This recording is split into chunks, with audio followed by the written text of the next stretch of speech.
Assalamualaikum warahmatullahi wabarakatuh. Alhamdulillah wassalatu wassalamu ala Rasulillah Sayyidina wa maulana Muhammad ibn Abdullah wa ala alihi wa sahbihi wa man tabi'ahu la hawla wa la quwwata illa billah. Subhanaka la ilma lana illa ma 'allamtana innaka antal alimul hakim. Wa la hawla wa la quwwata illa billahil aliyil azim, amma ba'd. Sahabat-sahabat guru ngaji, pagi ini saya ingin ngobrol santai ya terkait dengan tahlil dan perjamuan seputar kematian seseorang ya, yang biasanya menjadi tradisi kita di Ahlus Sunnah wal Jamaah. Di masyarakat kita, wabil khusus di masyarakat Sasak misalnya, biasanya kalau ada orang mati atau orang meninggal dunia, itu ada tradisi yang disebut dengan tahlilan ya. Hari pertama, hari kedua, ya, hari ketiga ya, biasanya malamnya itu tahlilan sampai hari ke-9 ya. Dan di hari terakhir ini, pada hari ke-9 biasanya ada yang sebuah tradisi yang disebut dengan roah atau roahan gitu ya. Semacam acara menyambut tamu, menjamunya dengan makanan gitu ya. Mengundang keluarga, kerabat, tetangga gitu, dan masyarakat yang datang untuk mendoakan almarhum yang meninggal dunia. Dan ini menjadi sebuah tradisi dikatakan sebagai ruahan atau semacam takziah gitu ya, menghibur keluarga yang ditinggalkan. Bagi sebagian masyarakat kita, ini bukan sekedar tradisi ya. Kadang ini lebih terasa seperti sebuah kewajiban gitu ya. Kenapa saya bilang begitu? Karena kadang ada ya masyarakat kita yang ya mungkin secara ekonomi kehidupannya pas-pasan gitu ya. Kemudian ketika ada keluarga yang meninggal dunia, kemudian keluarga ini kumpul gitu ya, anak-anaknya berdiskusi, mengadakan iuran gitu ya, mulai dari yang paling kecil dari 100.000, 200.000 sampai ada yang juta-jutaan gitu ya, untuk bagaimana kemudian menyelesaikan peringatan kematian orang tua mereka atau keluarga mereka ya. Ini kalau tidak dilakukan, kadang-kadang hati mereka merasa tidak tenang gitu ya. Kadang ada perasaan tidak enak gitu ya, kasihan dengan orang tuanya yang sudah meninggal gitu ya. Tapi ada juga semacam ini kurang baik juga ya. Ada kekhawatiran gitu akan menjadi pembicaraan masyarakat ya, karena biasanya kalau ada orang meninggal dunia itu ada tradisi rohan ini gitu ya. Ada perasaan tidak ingin dibicarakan gitu. Tapi di seputar kematian, kalau orang Sasak ini itu ya, ada satu tradisi yang sangat bagus kalau menurut saya. Ada tradisi yang disebut dengan belangar, dan ini nanti akan ada hubungannya gitu ya. Apa itu belangar? Belangar itu ketika ada seseorang meninggal dunia itu ya, masyarakat, terutama masyarakat kampung atau keluarga yang dekat gitu ya, biasanya berdatangan di hari kematiannya itu membawakan beras, bawa gula, bawa kopi, dan kebutuhan-kebutuhan lain untuk membantu keluarga yang sedang berduka. Ini tradisi yang sangat bagus, dan ini menjadi salah satu ajaran Nabi juga ya. Ada hadis Nabi, nanti saya akan sampaikan. Tradisi ini sudah berjalan sejak lama gitu ya. Saya nggak tahu sejarahnya orang Belangar ini seperti apa. Tapi ini menunjukkan bahwa masyarakat Sasak itu senang bergotong royong gitu ya, senang saling membantu. Tetapi dampak negatifnya ya, mungkin kalau kita bisa bilang ini dampak negatifnya ya. Terkadang karena ada tradisi belangar ini, maka muncul perasaan sungkan untuk keluarga yang ditinggalkan tidak mengadakan acara rohan 9 hari itu tadi gitu ya. Nah, kadang-kadang ada perasaan misalnya masyarakat kan sudah datang belangar, masyarakat sudah membantu, masyarakat sudah membawa beras ya.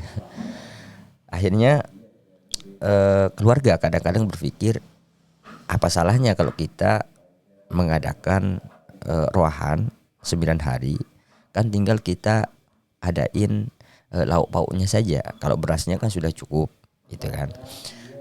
Tetapi kita ketika yang diundang itu banyak gitu ya, masyarakat yang datang begitu banyak, seringkali kemudian kebutuhan untuk lauk pauknya ini jauh lebih besar gitu ya.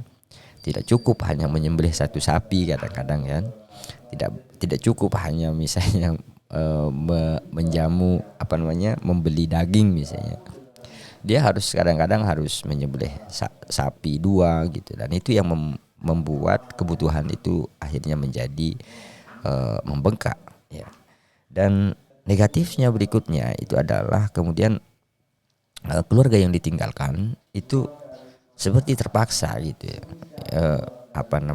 untuk mengadakan acara rohani itu dengan mengadakan yang bisa cukup gitu ya, padahal mereka itu termasuk adalah keluarga miskin gitu ya, anak-anaknya juga ya hidupnya pas-pasan ya, tapi tradisi tahlilan kemudian tradisi roh ini seperti sebuah kewajiban yang harus dijalankan gitu. Nah di sini saya melihat sesuatu yang menarik gitu ya. Di satu sisi ada nilai luhur yang harus kita jaga gitu ya, yaitu belanggar ini ya, solidaritas, gotong royong, kebersamaan di antara masyarakat kita, saling mendoakan kalau ada orang yang meninggal.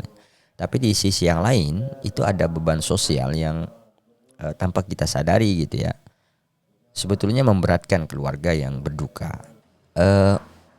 Hal-hal semacam ini menjadi sebuah problem gitu ya. Kadang-kadang bahkan masyarakat ada yang beranggapan semakin banyak orang yang datang tahlilan, semakin banyak orang yang datang rohan gitu, maka peluang untuk diterimanya arwah almarhum ya, peluang untuk dimaafkan, diampuni dosa-dosanya itu jauh lebih besar gitu, karena banyak yang mendoakan gitu ya. Sahabat-sahabat, terkait dengan perdebatan atau persoalan tahlil, rohan ya, dan lain sebagainya, ini sebenarnya bukan persoalan baru gitu ya, bukan sebuah perdebatan baru gitu ya. Ini sudah menjadi perdebatan yang cukup klasik ya, khususnya di kalangan orang-orang Wahabi gitu ya. Bahkan mereka berpendapat bahwa doa, tahlil, yasin kepada mayit itu tidak sampai itu ya. Mereka berdasar kepada ayat Al-Qur'an ya.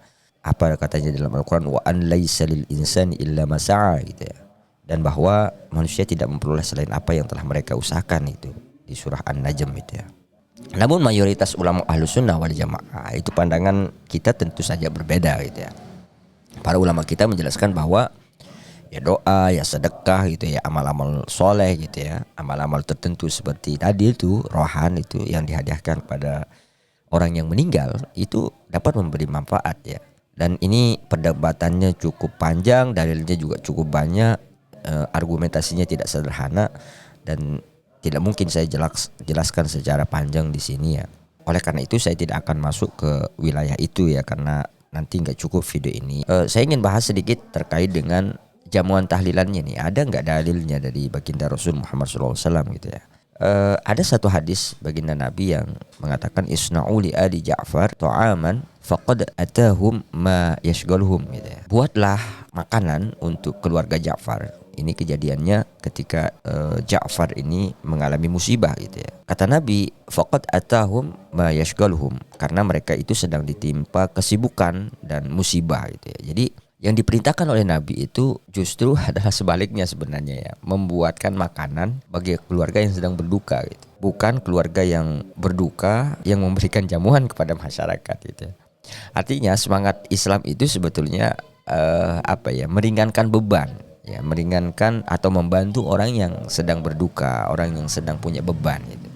Karena itulah sebagian ulama memandang bahwa apabila keluarga mayit itu menjamu orang yang banyak gitu ya, orang masyarakat yang datang sehingga memberatkan mereka, maka hal itu tidak sesuai tentu saja dengan semangat baginda Nabi ini. Bahkan ada yang sebagian itu mengharamkan gitu ya. Namun di sisi lain para ulama juga menjelaskan bahwa jika jamuan itu dimaksudkan sebagai sedekah ya, yang pahalanya dihadiahkan kepada almarhum gitu ya, yang dilakukan tanpa memberatkan keluarga, maka dibolehkan gitu. Disinilah letak pentingnya kemudian kita melihat persoalan ini secara utuh gitu ya, karena yang dipersoalkan para ulama itu bukan tahlilannya, bukan zikirannya ya, tapi jamuan yang memberatkan atau menjadi beban itu. Ketika misalnya orang yang biasa-biasa tadi itu, orang miskin tadi itu kemudian harus mencari hutang gitu ya, mengangkat hutang untuk memaksakan diri melaksanakan kegiatan ruahan atau jamuan tadi itu, maka itu menjadi